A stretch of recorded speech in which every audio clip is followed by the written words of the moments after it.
Top stories at the Sawa: uncertainty around series of blasts in Tripoli and situation at Shabert Park Flats in Pretoria remains calm. Good evening. Starting with international news, there's uncertainty around a series of blasts that rocked the Libyan capital Tripoli and sent up a huge black plume of smoke. The blast erupted at a munitions depot at a naval base housing the munitions. A fighter for Libya's National Transitional Council says the weapons store exploded by itself without anyone causing the blast. Meanwhile, the battle for Sirte rages on. The BBC's Alistair Lathhead is at the town where NTC forces are trying to dislodge pro-Gaddafi fighters. The forces here, who've been stuck at this point pretty much for the last few days, have made big progress. In the last 12 hours, they've gone through probably 20 kilometres towards Sirte. They're still about 30 kilometres from the city centre itself, and there's been a huge amount of reinforcements who've been piling up this road through the desert. The question is what there is between here and this very flat area of desert from the top of this hill that goes all the way down to Sirte itself. Are there pockets of resistance, or is the sort of main thrust of the NTC army going to just be able to drive straight down this road? At least 20 people have died in the Yemeni capital Sana'a as protests continue against President Ali Abdullah Saleh. The fighting follows the president's unexpected return yesterday from hospital in Saudi Arabia. Hisham Sharaf, the Yemeni Minister of Trade and Industry, says the government's side is making every effort to minimize civilian casualties. We have taken all kinds of measures to avoid any casualties. But again, these people say that they will go to heaven if they are killed. These extremists, these dissident groups, they call on the population to go to be martyrs. We are not in that business. The situation at the controversial Shabert Park Flats in the Pretoria CBD remains calm 4 days after violent protests saw that 68 tenants being arrested.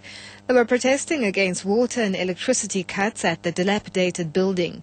Almost 8,000 people were left homeless after police evacuated them from the building.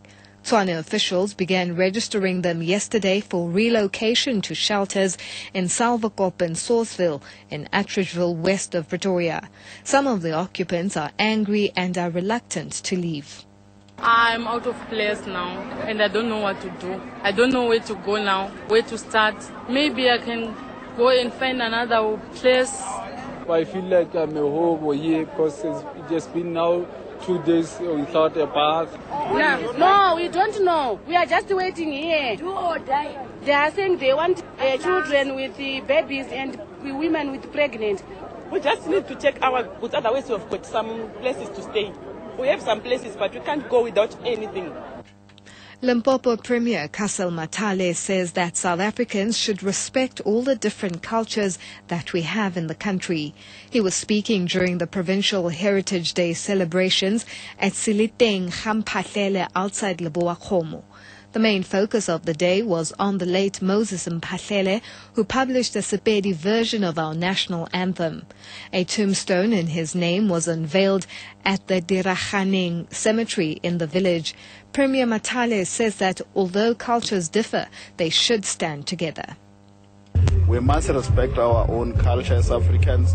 Equally, we must respect other people's cultures. And as we do that, we'll be able to use our cultural differences to unite and respect each other, understand each other's culture, and through that we'll be able to act as one South African nation, which will be having one common goal of developing the economy for the benefit of all. The Diaz Museum at Mossel Bay in the Southern Cape has marked Heritage Day by celebrating the arrival in 1488 of the first European explorers to set foot on South African soil, led by Portuguese navigator Bartholomew Diaz.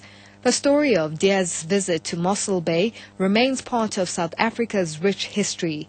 Museum manager Mbulelo Mrubata says the museum is also currently undergoing a transformation to reflect more history of the town, such as the Khoi people who first traded with the Portuguese. But now what we're trying to do is to make this museum reflect various cultures and various races in Mossel Bay. We're trying now to include within our displays and exhibitions a story which will talk about the lives of people who used to live here in Mossel Bay.